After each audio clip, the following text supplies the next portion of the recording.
মাননীয় সলনি মজুৰি দিয়া উন্নত মজুৰি 21,000 টকা ধাৰ্য কৰা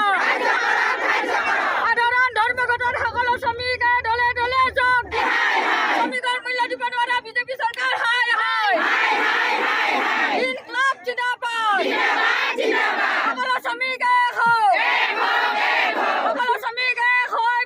আজি সাধাৰণ ধৰ্মঘট সফল কৰা আমাৰ এই সাধাৰণ ধৰ্মঘট 28 আৰু 29 আজি সাধাৰণ ধৰ্মঘট আজি অল ইণ্ডিয়াৰ গোটেই ট্ৰেড ইউনিয়নে আজি এই ধৰ্মঘট পালন কৰিছে আৰু এই ধৰ্মঘটত আজি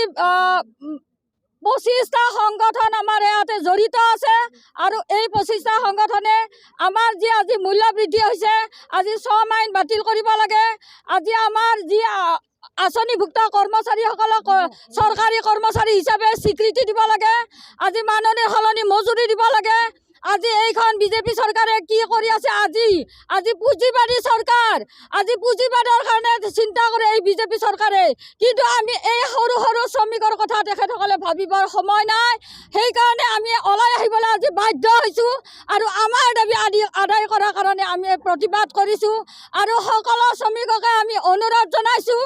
আজি গাড়ী চালকে হওক বা মটৰ চালকে হওক বা আজি আমাৰ দোকানী শ্ৰমিকে হওক বা ই ৰিক্সাৰ আজি শ্ৰমিকে হওক আমি তেখেতসকলক অনুৰোধ জনাইছোঁ যাতে আজি এই 48 ঘণ্টাত আজি আমাৰ সাধাৰণ ধৰ্মঘট সফল কৰে তাৰ কাৰণে আমি অনুৰোধ জনাইছোঁ আৰু আজি আমি দলে বলে ওলাই আহিছোঁ কাৰণ এইখন যদি বিজেপি চৰকাৰ আজি গাড়ীত বহি থাকে আজি এটা কয় গাড়ীৰ পৰা আৰু কালি এটা কয় এইখন হৈছে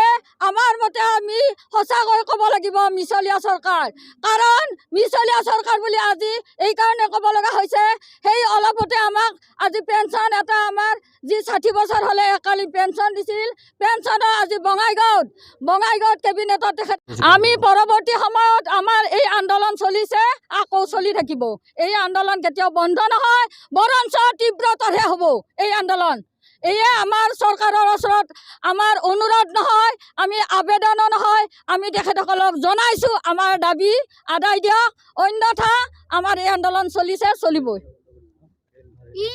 পেঞ্চনটো আজি দিব পৰা নাই সেইকাৰণে কৈছোঁ মুখ্যমন্ত্ৰী মহোদয়ে আজি এটা কয় কালি এটা কয় সেইকাৰণে আমি এইখন চৰকাৰক আমি অনুৰোধ জনাইছোঁ যাতে সকলো শ্ৰমিককে শ্ৰমৰ মূল্য দিয়ে আৰু শ্ৰমিকৰ কাৰণে পেঞ্চনৰ ব্যৱস্থা কৰে আজি সকলো শ্ৰমিকৰ কাৰণে আজি মূল্য বৃদ্ধি ৰোধ কৰে আজি তেলৰ দাম আজি দালিৰ দাম আজি বিদ্যুতৰ বিল এনেকুৱা ধৰণে বৃদ্ধি হৈছে কোনো আমাৰ এই সাধাৰণ শ্ৰমিকে ইয়াত চলাটো খুবেই টান হৈ পৰিছে সেইকাৰণে আজি আমি দলে বলে ওলাই আহিছোঁ এই সাধাৰণ ধৰ্মঘটৰ প্ৰতিবাদত আমি আহ্বান জনাম তেখেতসকলক যে আপোনালোকে সঁচাকৈ যদি আমাৰ এই দাবী যদি যুক্তিকৰ নহয় আৰু এই দাবী যদি প্ৰাপ্য দাবী নহয় তেতিয়াহ'লে তেখেতসকলে বন্ধ নকৰে আৰু যদি সঁচাকৈ আমাৰ আজি এই 25 দফীয়া দাবী যদি তেখেতসকলে ব্যৱসায়ীসকলৰ কাৰণে প্ৰাপ্য হয় নিশ্চয় তেখেতসকলে বন্ধ ৰাখিব বুলি আমি অনুৰোধ জনাইছোঁ আজি যিয়ে নহওক অহাকালিলৈকে বন্ধ আছে অহাকালিও যদি বন্ধ কৰি তেখেতসকলেও সফল কৰে তাৰে কাৰণে মই সকলো ব্যৱসায়ী সন্থাক মই অনুৰোধ জনাইছোঁ কাটৰ অনুৰোধ জনাইছোঁ সকলোৱে বন্ধ ৰাখক আজি আমাৰ কল কাৰখানা পৰ্যন্ত বিক্ৰী কৰিবলৈ ধৰিছে আজি সকলো শ্ৰমিকে শান্তিত থাকিব পৰা নাই সেইকাৰণে মই ব্যৱসায়ীসকলক অনুৰোধ জনাইছোঁ যাতে আমাৰ এই সাধাৰণ ধৰ্মঘট সফল কৰে এয়ে মোৰ অনুৰোধ